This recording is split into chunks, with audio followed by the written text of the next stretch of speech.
रम्या म्हणत असते, काय हे 24 तास दिले आहेत ते उलटून गेलेले आहेत, त्यामुळे आता नंदिनीला घर सोडून जायची वेळ आलेली आहे. नंदिनी आत्ताच्या आत्ता घरातून निघून जा, तुझा जो 24 तासाचा तुला अवधी दिला होता तो संपला आहे.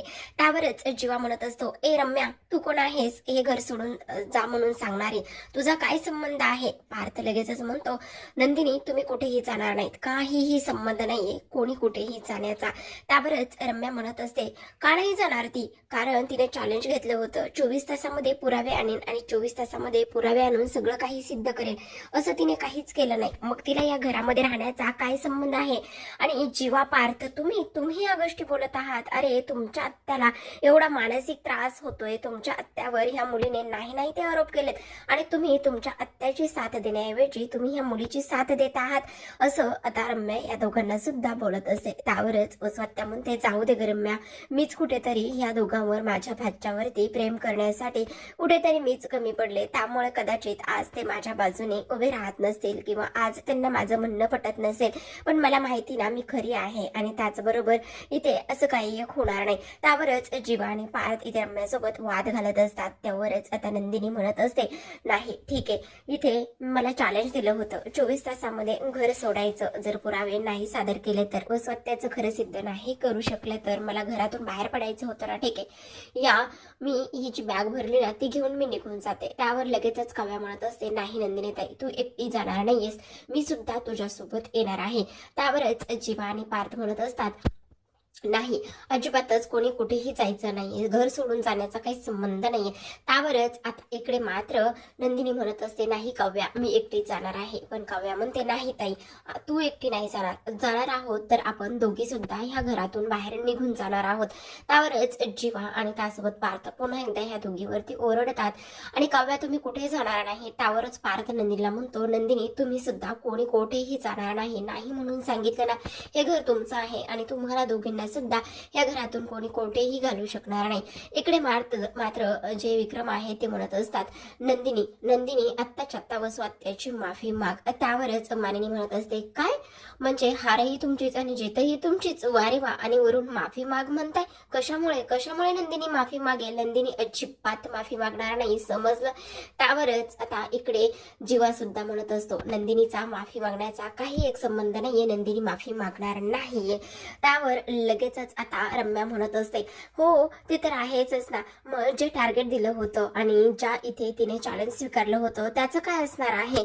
त्यावरच आता नंदिनी म्हणत असते, मी माफी मागणार नाही. सॉरी बाबा, हे बघा, ह्या वसवात्याने आम्हा चौघांचे आयुष्य इथे उद्ध्वस्त केलेले आहेत. आमच्या चौघांचे आयुष्य उद्ध्वस्त करून जर तुम्हाला सगळ्यांना असं वाटत असेल की मी इथे वसवात्याची माफी मागावी, तर ते असं ठरेल की मी त्यांचा अन्याय सहन करते. त्यामुळे काही जरी झालं तरी सुद्धा मी माफी मागणार नाही. एक वेळा मी हे घर सोडून निघून जाईल, पण मी त्यांची माफी मागणार नाही. त्यावर लगेचच काव्य सुद्धा म्हणत असते, ठीक आहे, चल ताई, आपण दोघी सुद्धा या घरातून निघून जाणार आहोत. त्यावर रम्या लगेचच म्हणत असते, मामा प्लीज, तू आईची साथ कधी सोडू नकोस रे. बघ ना, ह्या सगळ्यामुळे आईला किती मनस्ताप होतोय, आईची अवस्था तरी बघवत नाहीये कोणालाच, आणि आईला बघ ना किती त्रास होतोय. मामा प्लीज, तू तिची साथ सोडू नकोस. असंच रम्या इथे म्हणते आणि लगेचच रडायला लागत असते. रम्याचं ही जे नाटकी रडणं आहे ते विक्रम पाहतात आणि लगेचच ते म्हणत असतात, रम्या नको काळजी करूस, हा मामा कायम इथे तिच्या बहिणीच्या आणि इथे तिच्या भाचीच्या कायम पाठीशी राहणार आहे. हे बघ नंदिनी, तुला आत्ताच्या आत्ता माफी मागावीच लागणार आहे. त्यावर नंदिनी पुन्हा एकदा म्हणत असते, नाही बाबा, मी अजिबातच माफी मागणार नाहीये, कारण चूक माझी नाहीच आहे, स्वतःने हे सगळं केलेलं आहे. आता जरी मी सिद्ध करू शकलेली नसले तरी सुद्धा. त्यावर लगेचच आता विक्रम म्हणत असतात, आजपासून तुम्हाला बाबा म्हणायचं नाहीयेस, नको म्हणूस मला तू बाबा. असं म्हटल्यानंतर सगळ्यांना खूपच मोठा धक्का इथे बसलेला असतो, कारण विक्रम म्हणत असतात. आणि त्यावरच आता नंदिनी म्हणते, ठीक आहे, मग मी घर सोडून निघून जाते. पण इकडे काव्या आणि त्याचबरोबर सगळेजणच तिला थांबवण्याचा प्रयत्न करतात, पार्थ, जीवा. त्यावरच विक्रम म्हणत असतात, सगळ्यांना ओरडतात आणि म्हणतात, एक मिनिट, कोणी कुठेही घर सोडून जाणार नाहीये. आणि काय ग नंदिनी आणि काव्या, तुम्हा दोघींना ह्या घरातून बाहेर जायचंय? तुम्हाला हे देशमुखांचं घर सोडून जायचं आहे का? त्याची काही गरज नाहीये. आणि त्याचबरोबर तुम्ही देशमुखांच्या सुना आहात ना, मग घर सोडून सोडून जायचा काही संबंध नाहीये. पण इकडे मात्र नंदिनी तेच म्हणत असते, मी माफी मागणार नाहीये, कारण माझी काही चूकच नाहीये, तर मग मी माफी का मागू, असा इथे तिचा प्रश्न पडलेला असतो. आणि त्यावरच आता इकडे वसवात नाटकीपणानेच ह्या दोघींच्या समोर येते.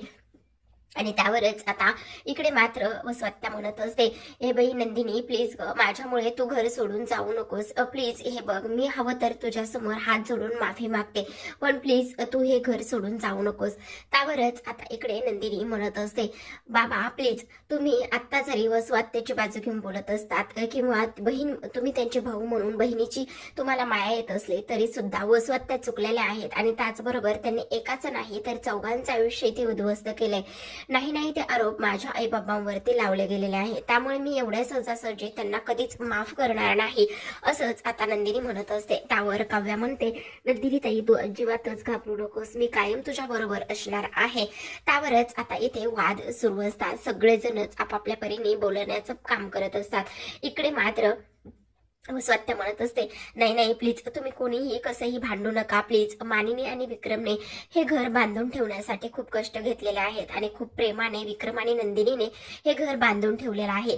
मी आतापर्यंत ह्या घरात मधील सगळ्यांच्या भल्याचा आणि सगळ्यांच्या हिताचाच विचार केलेला आहे, सुखाचा विचार केलेला आहे, त्यामुळे माझ्यावरती असे आरोप मी सहन करू शकणार नाही. हवं तर नंदिनी मी तुझी बाई माफी मागते, पण प्लीज हे घर सोडून जाऊ नकोस. आता हे वसवात्याचं नाटक जे आहे ते इथे जीवा पार्थ आणि त्याचबरोबर इकडे काव्या नंदिनीला दिसत असतं, पण यांच्याकडे ठोस पुरावे नसल्या कारणाने ही लोक फारसं काही बोलू शकणार नसतात. आता लगेचच इकडे दुसऱ्या बाजूला वसवात्याने नाटकीपणाने माफी मागितलेली असते. रम्या तिला सावरण्याचं काम करते आणि वसवात्या नाटकी रडतच असते. इकडे आता विक्रम म्हणत असतात, बघितलंस ना, ही माझी बहीण आहे आणि अक्षरशः तुझी हात जोडून माफी मागते आणि तरी सुद्धा तू तिच्यावरती अशा आरोप करत आहेस नंदिनी, हे किती चुकीचं आहे, असं नाही करायला पाहिजे, असंच आता इथे वसवात्या म्हणत असते.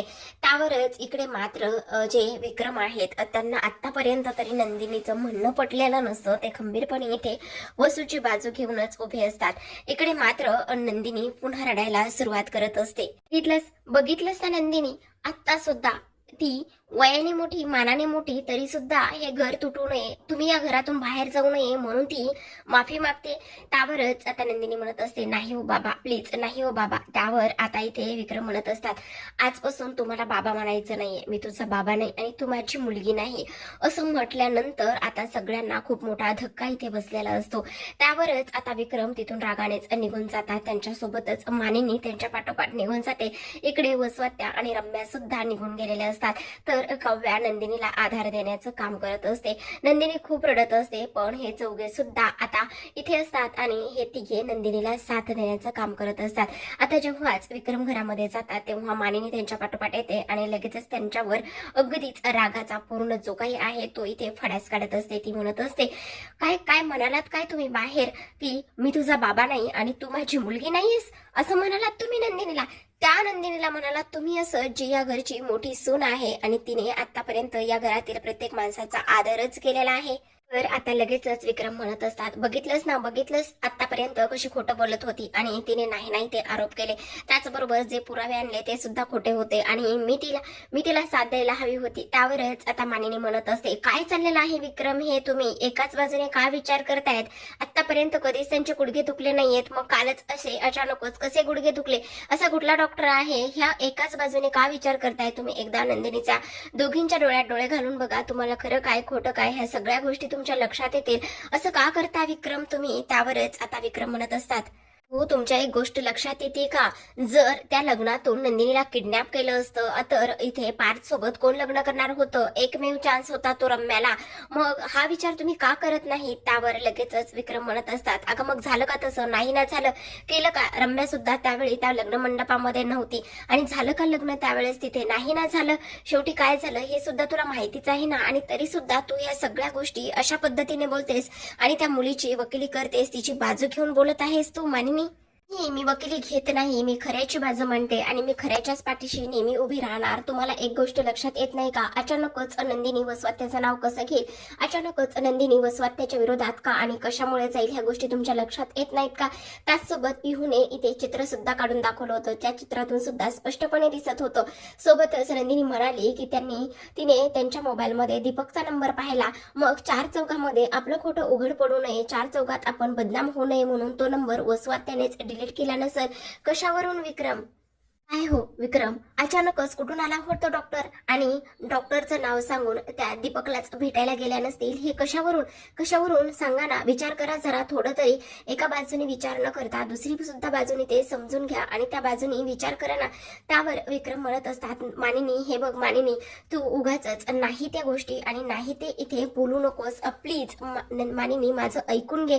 पण आता मात्र ती म्हणत असते, तुम्ही जरी तिची साथ सोडली असली तरी सुद्धा मी तिच्या पाठीशी खंबीरपणे उभी राहणार आहे. त्यावरच आता विक्रम चिडतात आणि म्हणत असतात, जा तुला जे काही करायचं आहे ना ते तू कर.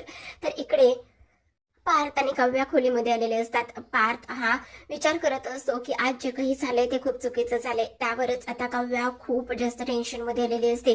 ती म्हणत असते, का हे सगळं काही माझ्याच इथे ताईच्या बाबतीत ह्या सगळ्या गोष्टी का आणि कशामुळे झालेल्या आहेत? नाही, माझी ताई हे डिझर्व करत नाही. तुम्हाला पण वाटतं का की माझी ताई खोटं बोलत असेल आणि तुम्हाला सुद्धा असं वाटतं का की इथे ते पुरावे जे आहेत ते ताईने खोटे आणले होते? आणि हे बघा, जर हे सिद्ध झालं ना तर मी त्या वसवात्याला कधीच माफ करणार नाही आणि त्या वसवात्याला चांगलाच धडा मी ते शिकवेन, असंच आता पार्थ म्हणत असतात.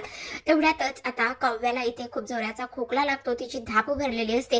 त्यामुळे लगेचच पार्थ तिला सोफ्यावरती बसवतो आणि तिच्या पाठीवरती चोळत असतो. जेव्हाच पार्थ तिच्या पाठीवर हात लावून चोळण्याचं काम करतो तेव्हाच काव्या त्याच्याकडे पाहत असते. तो लगेचच तिला पाणी प्यायला देतो आणि म्हणत असतो, वर बघा प्लीज, वर बघा. हे सगळं होत असताना काव्या आणि त्याचसोबत पार्थ अगदीच एकमेकांच्या जवळ येत असतात आणि त्यासोबतच काव्या त्याच्याकडे त्याच्या हाताकडे पाहत असते. आता काव्या पाणी पिल्यामुळे तिला थोडंसं बरं वाटत असतं. जो खोकला, जी धाप लागलेली होती ती थोडीशी बरी झालेली असते. त्यावरच पार्थ म्हणत असतो, हे बघा काव्या, टेन्शन घेऊ नका, सगळं काही व्यवस्थित होईल आणि आपला सगळ्यांचा विश्वास आहे की नंदिनी कधीही खोटं बोलणार नाही. त्याचसोबत सगळ्यात महत्वाचं गोष्ट म्हणजेच की वसवात्या एवढ्या खालच्या थराला जाईल असं कधीच वाटलं नव्हतं. एवढे सगळं काही गोष्टी तिने घडून आणल्या असतील असं सुद्धा कधीच वाटलं नव्हतं. असंच आता इथे ते दोघे जण बोलत असतात. त्यावर काव्या म्हणत असते, आज त्याच नंदिनी ताईवर खूप अन्याय होतोय पार्थ, त्यामुळे मला खूप जास्त अस्वस्थ वाटते. त्यावरच पार्थ म्हणतो, पण माझा विश्वास आहे, माझा भाऊ तुमच्या बहिणीला कधीच एकटा पडू देणार नाही. इकडे आता नंदिनी तिच्या खोलीमध्ये बसलेली असते. तोच विचार तिच्या डोक्यामध्ये येत असतो आणि तोच विचार डोक्यामध्ये येऊन रडायला सुद्धा लागलेले असते. तेवढ्यातच तिथे जीवा येतो आणि जीवा तिला सावरत असतो, आधार देण्याचं काम करत असतो. होऊन बसलंय हे जीवा. खरंच ज्या नात्यांची विण मी घट्ट बांधून ठेवली होती ते नाते अक्षरशः एका झटक्यात इथे गळून पडलीत, तुटून पडलीत. बाबांनी अक्षरशः मला सांगितलंय की मला तू बाबा म्हणू नकोस, मी तुझा बाबा नाही, तू माझी मुलगी नाही. हे सगळं काय होऊन बसलेलं आहे? नात्यामध्ये एवढा अंतर, एवढा दुरावा आणि त्याचसोबत मी एवढी कशी हरले आणि हे सगळं कसं झालंय, काय झालंय जीवा? आणि हे सगळं असं व्हायला नको होतं. त्यावरच जीवा म्हणत असतो, नंदिनी प्लीज रडू नको, शांत हो ना प्लीज. त्यावरच नंदिनी म्हणत असते, नाही जीवा, मला हे सगळं सहन होत नाही. कारण आतापर्यंत नंदिनी कधी खोटं बोलली नाही. आतापर्यंत नेहमीच ती स्वाभिमानाने जगलेली आहे. तिने कधी अन्याय कोणावर केला नाही आणि स्वतःवर झालेला अन्याय सुद्धा तिने कधी सहन केला नाही. त्याच सोबत इथे स्वतःलाच आज सिद्ध करण्यासाठी जे काही झाले त्यामुळे मला खूप वाईट वाटतंय आणि रडायला लागत असते. त्यावरच आता जीवा तिला आधार देतो आणि म्हणत असतो, हे बघ इथे बस, असं म्हणूनच तिला बेडवर बसवतो आणि म्हणत असतो, हे बघ तू खरंच दीपककडे गेलीस ना तर तू एकटीने जायला नको होतंस. मी तुला म्हणत होतो की मला सोबत येऊ दे म्हणून, पण तू ऐकलं नाहीस आणि त्याबरोबरच मी जर सोबत आलो असतो तर बऱ्याच काही गोष्टी इथे झाल्या असत्या, पण तू तसं केलं नाहीस. असंच आता इथे तो बोलत असतो. त्यावरच नंदिनी म्हणत असते, हो जीवा, अगदीच तुम्ही बरोबर बोलत आहात. खरंच मी तुम्हाला माझ्याबरोबर येऊ द्यायला हवं होतं आणि दीपकने तिथे सगळं काही मला सांगितलं होतं, पण तो एका क्षणात त्याने सगळं कसं बदललं आणि त्यासोबत त्याने खोटी साक्ष का दिली हे मला नाही कळत आहे. कारण इथे त्याने मला सगळं सत्य सांगितलं होतं आणि वसू आता इथे मुकाट फिरतायत, त्यांना सुद्धा शिक्षा झाली पाहिजे, एकटाच मी काही शिक्षा भोगतोय असं सुद्धा तो इथे बोलला होता. ह्या सगळ्या गोष्टी त्याने इथे बोलून सुद्धा आज असं झालेलं आहे. जीवा मला खूप वाईट वाटते आणि त्यावरच जीवा नंदिनीला आधार देत असतो. तरच आता जीवाने तिला समजवलेलं असतं आणि तो म्हणत असतो, हे बघ, काळजी करू नकोस, सगळं काही व्यवस्थित होईल आणि सगळ्यात महत्वाची गोष्ट म्हणजेच की तू विश्वासात घेऊन मला सगळं सांगायला हवं होतंस. त्यावरच आता नंदिनी म्हणते, खरंच माझं जरा चुकलंच, मी सगळ्या काही गोष्टी इथे तुम्हाला सांगायला हव्या होत्या. पण आता इथे जीवा म्हणत असतो, मला असं वाटतंय की तू पुन्हा एकदा माझ्यावर विश्वास ठेवू की नको असा विचार केला असशील आणि त्यामुळेच कदाचित तुला असं वाटलं असेल की मी पुन्हा एकदा जर विश्वास ठेवला तर तुझ्या हाती निराशाच लागेल. पण एक गोष्ट लक्षात ठेव, नाही पार्टनर म्हणून, नाही मित्र म्हणून, पण कमीत कमी एक रूममेट म्हणून तरी तू मला इथून पुढे सगळ्या गोष्टी सांग, सगळं काही मनातलं सांग आणि तू काळजी करू नकोस. तुला हा जीवा कधीच एकटं पडू देणार नाही आणि हरू सुद्धा देणार नाही. त्यावर नंदिनी लगेचच म्हणत असते, जीवा पण मला असं वाटतंय की आता मला बाबा कधीच मुलगी म्हणणार नाहीत का आणि त्याचबरोबर मी बाबांना बाबा कधीच म्हणू देणार नाही का, त्याचबरोबर त्यांचा माझ्यावर असलेला राग कधीच जाणार नाही का जीवा, मला त्याच गोष्टीचं जास्त वाईट वाटते. त्यावरच जीवा म्हणत असतो, नंदिनी प्लीज काळजी करू नकोस आणि त्याहूनही सगळ्यात महत्वाची गोष्ट म्हणजेच की इथे तू एक गोष्ट लक्षात ठेव, बाबांचा जो राग आहे ना तो जास्त दिवस आणि जास्त वेळासाठी राहत नाही. बाबा आता जरी चिडलेले असले तरी सुद्धा तू इथे अजिबात काळजी करू नकोस आणि त्याहूनही सगळ्यात महत्वाची गोष्ट म्हणजेच की हा जो जीवा आहे ना तो तुझ्या कायम सोबत राहील आणि तो तुला कायम साथ देईल असंच आता इथे जीवा नंदिनीला बोलत असतो. इथून पुढे तरी सगळ्या गोष्टी मला तू इथे क्लिअर सांगत जा आणि सगळ्यात महत्वाची गोष्ट म्हणजेच की तू थोडीशी फ्रेश हो, मी तुझ्यासाठी काहीतरी खायला घेऊन येतो. त्यावरच ती म्हणत असते, नाही जीवा प्लीज, मला आता काहीच नकोय. त्यावर तो म्हणत असतो, अगं चकाचक बाई, जसं तू माझ्यासाठी काहीतरी घेऊन आली होतीस, माझ्यासाठी करत असतेस, तसंच मी तुझ्यासाठी सुद्धा थोडंसं काहीतरी खायला घेऊन येतो, तुला थोडंसं बरं वाटेल. त्यावरच नंदिनी म्हणत असते, नाही जीवा प्लीज, मला आता काहीच नकोय, मला आता थोडासा स्वतःचा वेळ हवा आहे. त्यावरच तो म्हणत असतो, पण हे बघ, खायला नाही म्हणू नये चकाचक बाई, मला असं वाटतंय की तू थोडंसं खाऊन घ्यावंस. त्यावरच इथे तो म्हणत असतो, हे बघ, जास्त टेन्शन घेऊ नकोस आणि इथून पुढे सगळ्या गोष्टी तू इथे माझ्याशी बोलशील, मला शेअर करशील असंच जीवाने नंदिनीला सांगितलेलं असतं आणि दोघं सुद्धा एकमेकांकडे पाहतच असतात. आज इथे जीवाने नंदिनीची खूप छान समजूत घातलेली असते, त्याचबरोबर तिला साथ दिलेली असते आणि त्याचबरोबर तिचं जे दुःख आहे आणि सगळ्यात महत्वाची गोष्ट म्हणजेच की इथे मी तुला कधीच हरू देणार नाही ह्या सुद्धा गोष्टी आता इथे जीवा बोललेला असतो.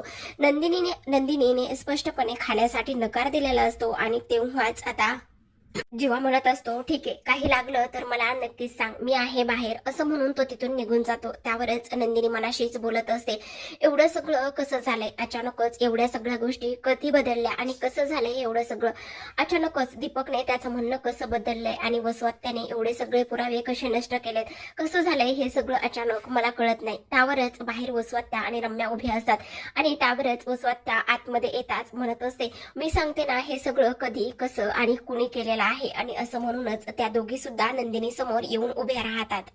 आणि त्यावरच आता दोघी आतमध्ये येतात. रम्या लगेचच दाराला कडी लावते आणि दाराला कडी लावल्यानंतर नंदिनी समोर त्या उभ्या असतात.